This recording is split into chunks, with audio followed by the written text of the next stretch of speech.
আপনি বসুন, আমি দেখছি। আপনি বসুন, প্লিজ, টেক ইউ সিট। মনে রাখবেন, এই নতুন বিলের তাৎপর্য তিনটি। তাৎপর্যটা বুঝুন।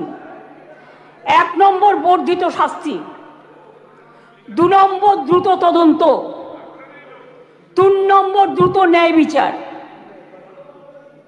নতুন আইন সুনিশ্চিত করবে যে ধর্ষণ এবং নারী শিশুর প্রতি সকল যৌন হিংসায় শাস্তি হবে কঠোরতম। ভারতীয় ন্যায় সংহিতা এবং পস্কো আইনে এসব ক্ষেত্রে যে শাস্তির কথা বলা আছে তা আমাদের আইনে উল্লেখযোগ্যভাবে বৃদ্ধি করা হয়েছে। ধর্ষণ ও গণধর্ষণের ক্ষেত্রে ভারতীয় ন্যায় সংহিতার যে শাস্তির কথা বলা হয়েছে 10 থেকে 20 বছরের সশ্রম কারাদণ্ড এবং ক্ষেত্র বিশেষে যাবজ্জীবন সশ্রম কারাদণ্ড। আমরা এটাকে করছি আমৃত্যু সশ্রম কারাদণ্ড থেকে গুরুতর থেকে ক্ষেত্রে এমনকি প্রাণদণ্ড, এইটুকুই আমরা চেঞ্জ করেছি।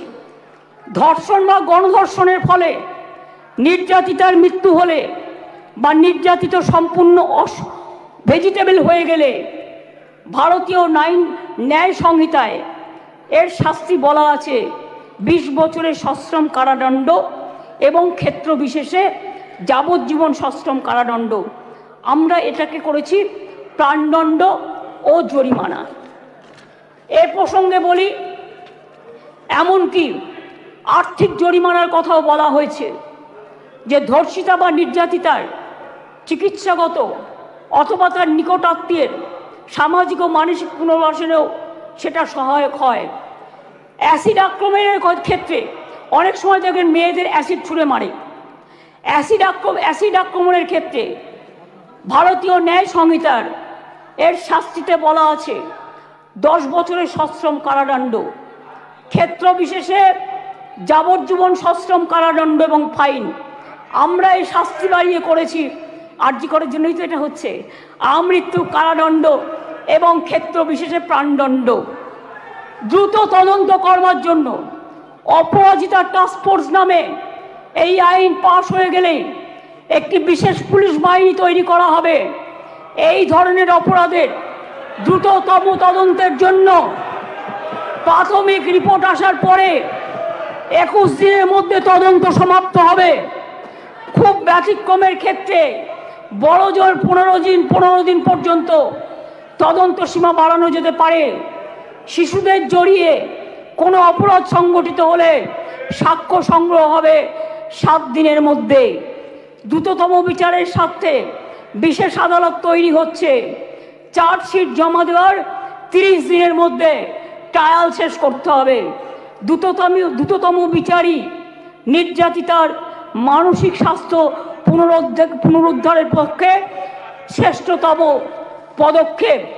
আমি এখনো বলি যে আমরা নির্ভয়া ফান্ডের যে টাকা এসেছিল তাতে 60% কেন্দ্র দেয়, 40% আমরাও দিই। ইতিমধ্যেই আমরা এখনো কেন্দ্রের কাছ থেকে যা আমরা পেয়েছি 108 কোটি 79 লক্ষ, তার মধ্যে 81 কোটি 82 লক্ষ টাকা আমরা পেয়েছি যেটা প্রাপ্য ছিল। অর্থাৎ কেন্দ্রের কাছে এখনো 26 কোটি 97 লক্ষ টাকা বাকি আছে। কেন্দ্রের কাছ থেকে যে টাকা আমরা পেয়েছি তার কাজ পুরোটাই করা হয়েছে।